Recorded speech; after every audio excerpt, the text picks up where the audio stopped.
करने या होने का बोध होता है वह क्या कहलाता है? क्रिया कहलाता है।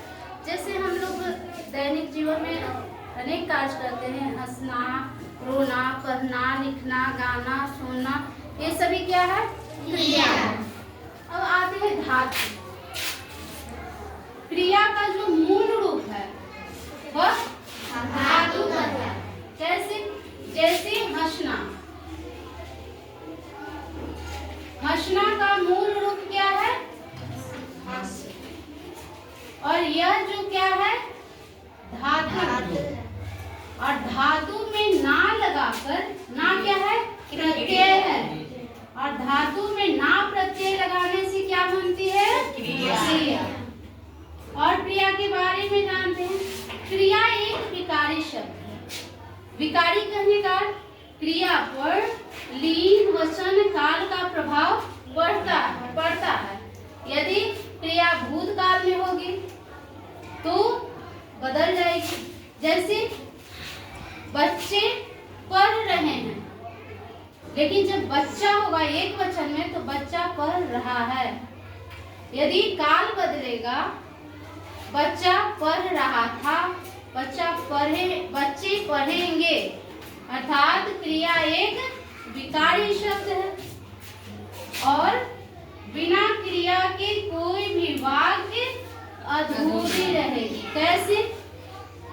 वह हंस रहा है, यदि क्रिया नहीं रहेगी, वह क्या कोई जवाब मिलेगा? नहीं। अर्थात क्रिया एक विकारी शब्द है। क्रिया के बिना वाक्य अधूरा है। अब कर्म के आधार पर क्रिया के दो भेद होते हैं, सकर्मक और अकर्मक। सकर्मक जैसे आप नाम से ही पता कर रहे हैं, सकर्मक अर्थात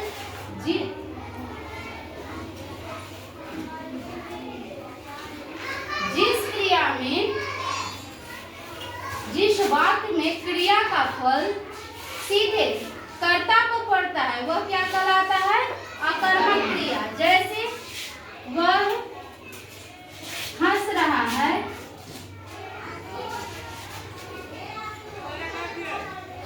वह पढ़ता है। क्रिया का सीधा प्रभाव किस पे पड़ रहा है? कर्ता पर। अर्थात वह जो क्या है? कर्ता, और पढ़ना क्या है? क्रिया। यहाँ कर्म नहीं है। जिस वाक्य में कर्म नहीं हो वो क्या कहलाता है? अकर्मक क्रिया। सकर्मक क्रिया है। जिन क्रियाओं का फल सीधे कर्म पर पड़ता है वह क्या कहलाता है? सकर्मक क्रिया। जैसे वह पुस्तक पढ़ रहा है,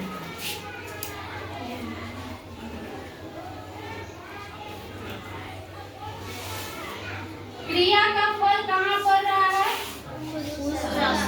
अर्थात कर्म पर। अर्थात जिस वाक्य में कर्म हो वह सकर्मक क्रिया है, और जिस वाक्य में कर्म नहीं हो वह अकर्मक क्रिया है। क्रिया का सीधा फल कर्ता को पड़ता है वह अकर्मक क्रिया है।